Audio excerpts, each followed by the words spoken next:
K-drama lovers.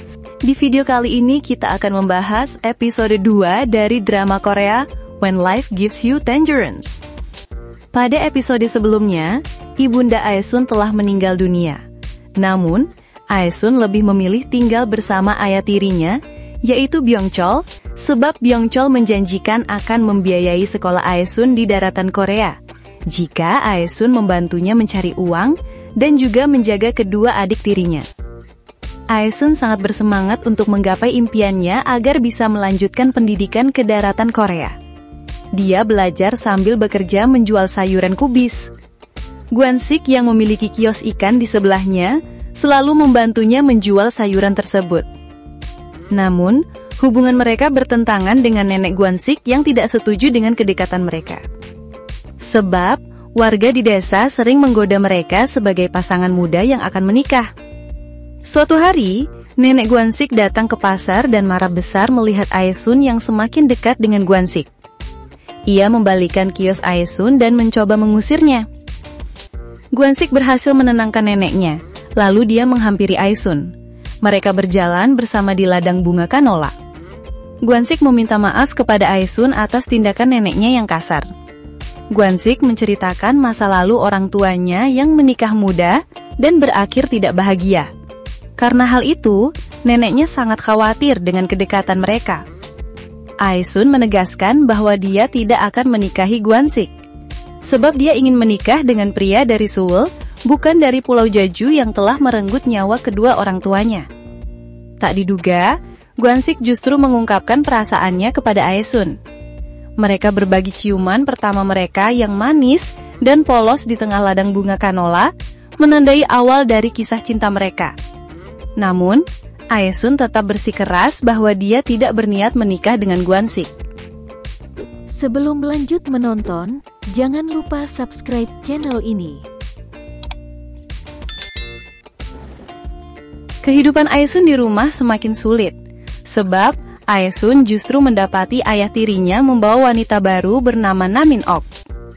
Karena kejadian tersebut, Aesun meminta uang untuk biaya kuliahnya ke daratan Korea, sesuai yang pernah dijanjikan oleh Byung-chol. Namun Min-ok menolak memberikan dukungan finansial untuk pendidikan Aesun. Aesun merasa dikhianati dan memutuskan untuk pergi dari rumah. Dia pergi ke rumah pamannya, berharap mendapatkan dukungan. Namun pamannya justru menyarankan Aesun agar bekerja di pabrik busan untuk membantu membayar utang keluarga ayah kandungnya. Aesun menolak tawaran tersebut, karena dia teringat pesan ibunya yang selalu mengajarkan agar bekerja untuk dirinya sendiri, jangan menjadi pembantu di rumah keluarga ayah tirinya maupun keluarga ayah kandungnya. Dengan hati yang hancur, Aesun menemui Gwansik dan menceritakan semua yang terjadi. Gwansik yang sangat mencintai Aesun berjanji untuk membantunya menggapai impian dan kebebasannya. Mereka berdua merencanakan untuk melarikan diri dari Pulau Jeju. Malam itu, mereka mencuri perhiasan dari rumah masing-masing dan berpakaian seperti orang dewasa. Mereka naik kapal menuju Busan dengan harapan memulai kehidupan baru. Kapten kapal mulai curiga melihat mereka berdua yang masih muda. Namun untuk menghilangkan kecurigaan kapten, Aesun beralasan bahwa mereka adalah pasangan suami istri yang baru menikah. Setibanya di Busan, mereka mencoba untuk menjual perhiasan yang mereka bawa. Namun, pemilik toko menolak untuk membeli perhiasan mereka. Sebab dia mengetahui bahwa mereka berdua adalah anak di bawah umur yang sedang melarikan diri. Tanpa tempat tinggal dan uang, mereka mencari penginapan. Mereka tetap berpura-pura menjadi pasangan yang baru menikah dan kehilangan dompet mereka. Pemilik penginapan merasa kasihan dan mengizinkan mereka menginap, bahkan memberi mereka makanan dan minuman gratis. Namun rupanya, itu adalah suatu jebakan untuk mencuri barang-barang milik Aesun dan Gwansik. Keesokan harinya, mereka terbangun dan mendapati semua barang mereka hilang. Pemilik penginapan berpura-pura tidak tahu dan mengancam akan melaporkan mereka ke polisi jika tidak segera pergi dari penginapan miliknya. Aesun merasa putus asa. Ia teringat akan dongeng Hansel dan Gretel. Ia memutuskan untuk membalikan keadaan dan merencanakan balas dendam.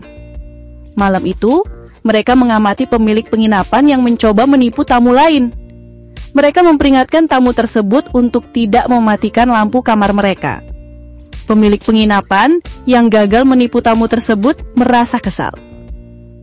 Aesun dan Gwansik memutuskan menyelinap ke kamar pemilik penginapan untuk mengambil kembali barang-barang milik mereka.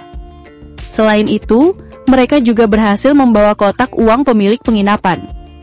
Namun saat itu, Aesun melihat putri pemilik penginapan mengenakan jepit rambut miliknya. Aesun merasa jepitan tersebut berharga karena pemberian dari Gwansik.